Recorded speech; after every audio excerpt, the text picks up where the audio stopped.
Olá, bom dia. Bora para mais uma leitura do livro da Zíbia Gasparetto, Pelas Portas do Coração? Claro, concordou ele. São apenas flores. Sim, são apenas flores. Mas se Deus colocou tanta beleza, tanta vida, tanta alegria e perfume em simples flores, o que não terá feito pelo homem? Boa pergunta, né? Armando parou e olhou sem compreender. E ela continuou. Deus sempre faz o melhor.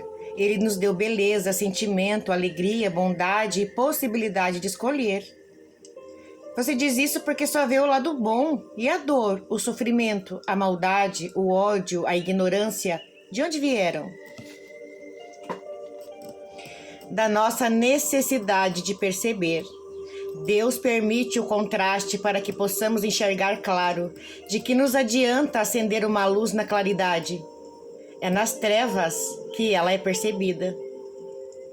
Armando fixou-a pensativo e ela disse ainda: sem a tristeza, a alegria não seria apreciada. Sem a carência, a abundância não teria significado. O que quer dizer? Que nós somos crianças na escola da vida eterna. Durante nossa infância, precisamos experimentar para ganhar senso de realidade. O sofrimento é pano de fundo para que o bem seja notado.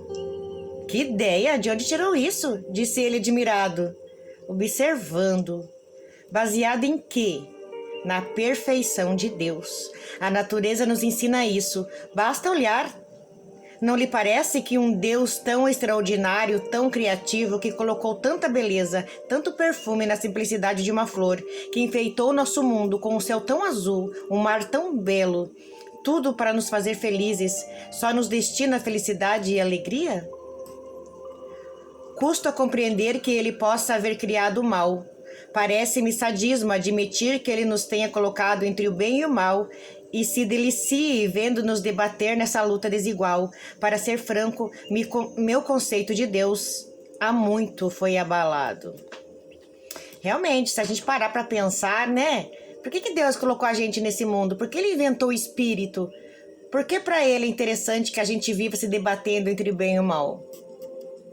Nesse livro a gente vai entender o porquê. Juliana puxou gentilmente o braço de Armando, fazendo-o sentar-se a seu lado em um banco e disse em seguida: Aí é que você se engana. Como eu disse, a dor serve para nos levar aos cuidados da preservação. É um alerta que nos adverte que algo não está bem. Sem ela, não teríamos referencial. Isso é verdade. A dor física é um alerta. Então, os alertas são necessários enquanto não aprendemos a evitar certos enganos. O mal só existe para nos levar ao bem. Quando já estivermos nele, não haverá mais necessidade de sofrermos. Acredita que um dia ele acabará? Por certo. E como já experimentamos muito esse lado, agora, se quisermos, poderemos vencê-lo para sempre. Armando abanou a cabeça negativamente. Não creio, essa é uma ilusão sua. Jamais essas coisas mudarão. Sempre foi assim. Pois eu creio na mudança. Se você se libertar dos pensamentos tristes, ligar-se a Deus no coração e pensar só no bem, ele agirá através de você e sua vida se transformará em felicidade e luz. O rosto de Juliana adquirira um ar convicto e falava com tal certeza que Armando considerou. Gostaria de acreditar como você, admito que seria bom. Contudo, a fantasia logo acabaria e a realidade me faria voltar aos velhos conceitos e à descrença. Não pense com a cabeça, deixe o coração sentir e ele, por certo, entenderá. Armando olhou e sorriu. Seja como for, fez-me bem. Eu estava precisando da sua ingenuidade e da sua boa-fé.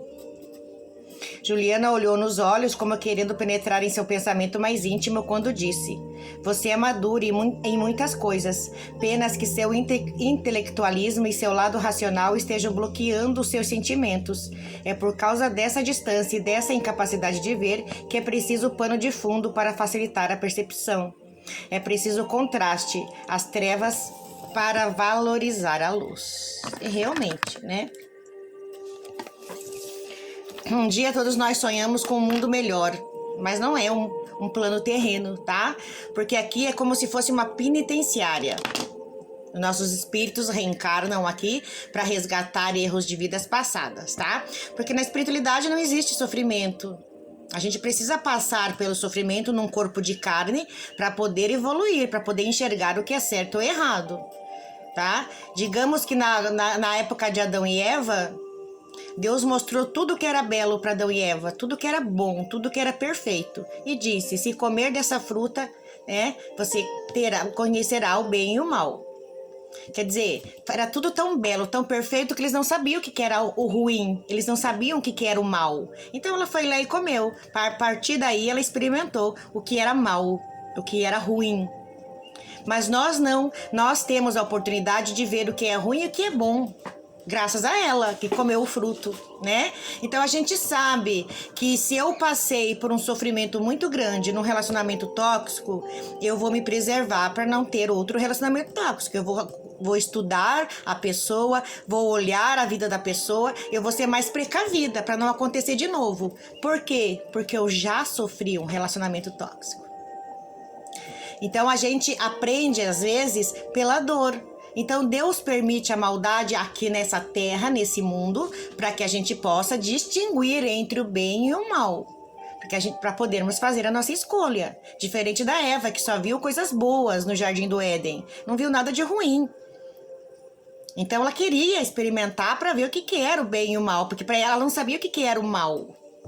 Ela não tinha ideia de que o mal era sofrimento, era dor, era guerra.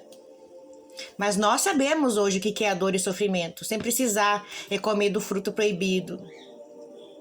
Então é preciso, às vezes, entender que esse mundo é um mundo de expiação, é um mundo onde a gente vem para resgatar erros de outras encarnações, mas Deus faz tudo perfeito e não faz nada inútil. Existem outros planos nos planetas que Deus inventou, que Deus criou, onde os espíritos que já aprenderam, que já evoluíram, não precisam mais regressar. Então existe sim a paz e a felicidade plena, mas não é nesse mundo, tá? Porque aqui é um mundo de expiação. É onde a gente vem em várias encarnações para resgatar erros que a gente cometeu em outras vidas e foi criando karmas e karmas e karmas. Enquanto a gente não resgatar tudo e entender que a vida é espiritual, que somos seres em evolução e que as coisas terrenas, tá? Status, fortuna, beleza, isso tudo é coisa da terra, é coisa da carne.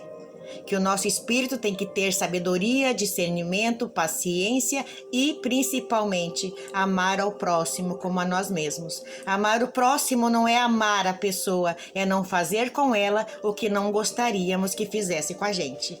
Isso Jesus nos ensinou na Bíblia, mas ele mesmo disse, eu não sou deste mundo. Por que ele não é deste mundo? Porque ele não participava das coisas carnais, das coisas terrenas, tá? Ele não se preocupava com poder, com status, com dinheiro e com beleza. Ele só se preocupava em evoluir espiritualmente. Por isso ele disse, eu não sou deste mundo. E este mundo realmente é um mundo de expiação. Mas existem outros mundos em que a gente pode ir depois de evoluir espiritualmente e nunca mais experimentar a dor e o sofrimento, porque a gente já passou por isso, a gente já entendeu o que é certo e errado. E é por isso que Deus é perfeito, em todos os seus detalhes. Pense nisso, tenha um bom dia, fiquem com Deus. A live já vai começar.